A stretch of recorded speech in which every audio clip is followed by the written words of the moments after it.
খুবই মজাদার এবং ট্র্যাডিশনাল একটি রেসিপি হচ্ছে গরুর মাংসের কালো ভুনা। কিন্তু এর অরিজিনাল যে টেস্ট সেটা পেতে হলে অরিজিনাল রেসিপিটিই খেতে হবে। কালো করার জন্য অনেকেই এর মধ্যে ডার্ক সয়া সস দিয়ে থাকেন, অনেক নামকরা বাবুর্চিরাও দিয়ে থাকেন, তখন তারা দেন এটা যাতে ঝটপট হয়ে যায়। কিন্তু অরিজিনাল রেসিপিতে আমি আজকে তৈরি করে দেখাবো। 1 কেজি গরুর মাংস নিয়েছি আর ঘরেই তৈরি করে নিব এর জন্য যে মশলাগুলো লাগবে।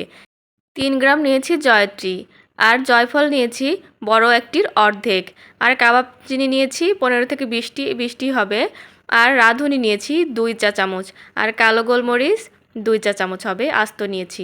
এগুলোকে পেস্ট করেও নিতে পারেন, আবার গুঁড়া করেও নিতে পারেন। এখন গরম মশলা নিয়েছি আমি 2টি বড় সাইজের দারুচিনি, 4টি বড় সাদা এলাচ, 4টি লবঙ্গ, 3টি বড় হচ্ছে কালো এলাচ এবং 2টি বড় তেজপাতা। আর গরুর মাংস 1 কেজি, হাড় সহ এবং তেল চর্বি সহ। টুকরাগুলোও মাঝারি সাইজের, খুব বড় বা ছোট না। এর মধ্যে পেঁয়াজের কিউব করা টুকরো দিব ½ কাপ। গরম মশলা বাদে অন্য মশলাগুলো আমি পেস্ট করে নিয়েছি।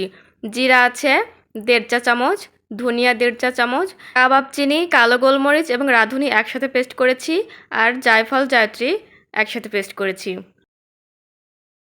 1 টেবিল চামচ দেশি আদা, আর 1.5 টেবিল চামচ রসুন ছেঁচে নিয়েছি। রসুন বাটা পুরোটাই দিয়ে দিব, আদা বাটাও পুরোটাই দিয়ে দিব, এবং যে ধনিয়া এবং জিরা আছে সেগুলোও পুরোপুরি দিয়ে দেব।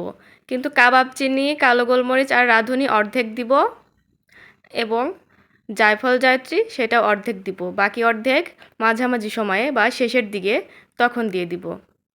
মশলাগুলো 2 ধাপে দিচ্ছি ভালো ফ্লেভার পাওয়ার জন্য। 2 ধাপে দিলে ভালো ফ্লেভারটা পাওয়া যাবে।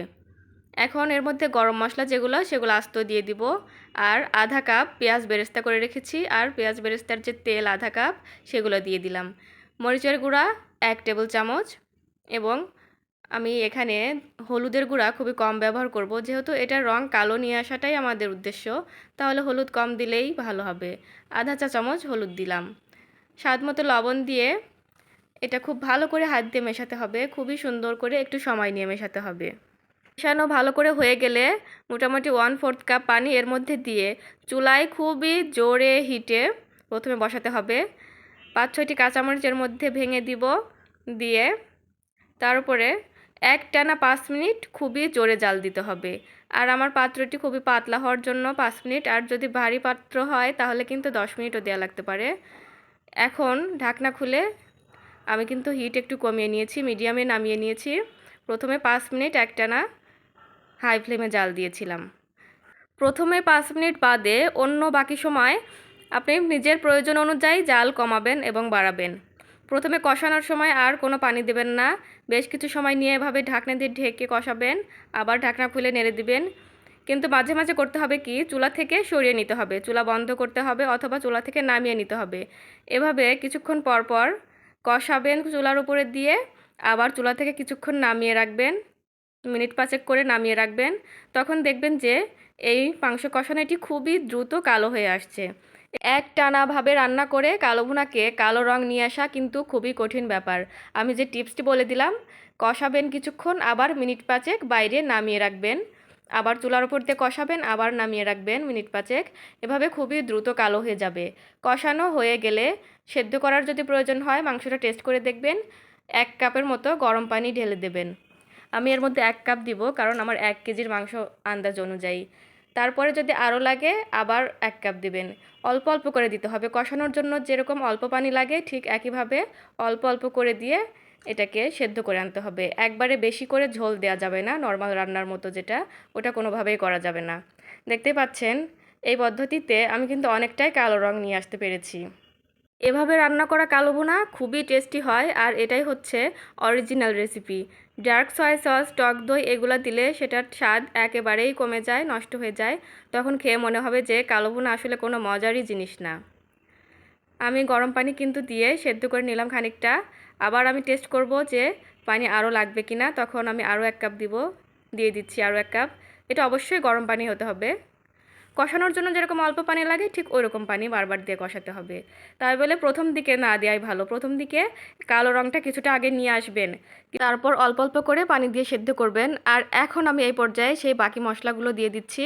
এই মশলাগুলো দিয়ে নাড়াচাড়া করে ভালো করে মিশিয়ে দিয়ে ঢাকনাতে ঢেকে পানি শুকানো পর্যন্ত সুন্দর করে জাল করব, যতক্ষণ জাল করা দরকার হয়। শুকিয়ে গিয়েছে আর কালো ভুনাটাও কিন্তু কমপ্লিট হয়ে গিয়েছে, কালো ভুনাতে ঝোল থাকবে না, এরকমই হবে। আর এখন যে কাজটি করতে হবে, সরিষার তেল দিতে হবে, আর সরিষার তেলের মধ্যে পেঁয়াজ বেরেস্তার মতো করে ভেজে নিতে হবে। এটা অবশ্যই সরিষার তেল দিবেন। শুকনা মরিচ দিচ্ছি কয়েকটি, সুন্দর ফ্লেভার আসা পর্যন্ত নাড়তে থাকবো। আর এর মধ্যে আদা কুচি এবং রসুন কুচি দিয়ে নাড়বো। খুবই সুন্দর কালার আসবে এবং খুবই সুন্দর ফ্লেভার আসবে। এরপরে যে কালো ভুনা রেখে দিয়েছি ঢাকনা দিয়ে ঢেকে, ততক্ষণে হয়তো আরও কালো হয়ে গিয়েছে, দেখতেই পাচ্ছেন অনেক কালো হয়ে গিয়েছে, খুবই ডিম আঁচে দিয়েছিলাম। আর এর মধ্যে থেকে কালো ভুনা তুলে নিয়ে এর উপরে ছেড়ে দিব, অর্থাৎ বাগার দিব। সবগুলো এর মধ্যে সুন্দর করে চামচ দিয়ে তুলে ঢেলে দিব। চামচ দিয়ে তুলে নিচ্ছি প্রথমে অল্প করে, সবগুলো একসাথে ঢেলে দেওয়া কঠিন হয়ে যাবে। রান্না করতে করতে কালো রং যতই চলে আসুক না কেন, এই কাজটি কিন্তু অবশ্যই করতে হবে। আর এটা অবশ্যই সরিষার তেল দিয়ে করতে হবে। এভাবে কিছুক্ষণ নাড়াচাড়া করে নিব। তারপরে নাড়াচাড়া করার পরে ঢাকনা দিয়ে খুবই ডিম আঁচে মিনিট 5 রেখে দিব, তাহলেই কাজ শেষ। এটাই হলো কালো ভুনার অরিজিনাল রেসিপি, আমি যেভাবে রান্না করলাম এটা। আর এটা খেলে তখনই বুঝতে পারবেন যে কালো ভুনার এত সুনাম কেন চারিদিকে। কিন্তু যদি ডার্ক সয়া সস দেওয়াটা খেয়ে থাকেন, তখন মনে হবে যে এটা মানুষ কেন এত খেতে চায়, এটা তো আসলে মজার না। আপনাকে অবশ্যই এই পদ্ধতিতে রান্না করতে হবে, তখনই বুঝবেন এটা আসলেই অনেক মজার। একবার খেলে বারবার খেতে ইচ্ছে করবে। এটা রুটি, পরোটা, পোলাও, ভাত যে কোনো কিছুর সাথে খাওয়া যায়, খুবই মজার, এমনকি এমনিতেও খেতে ইচ্ছে করে।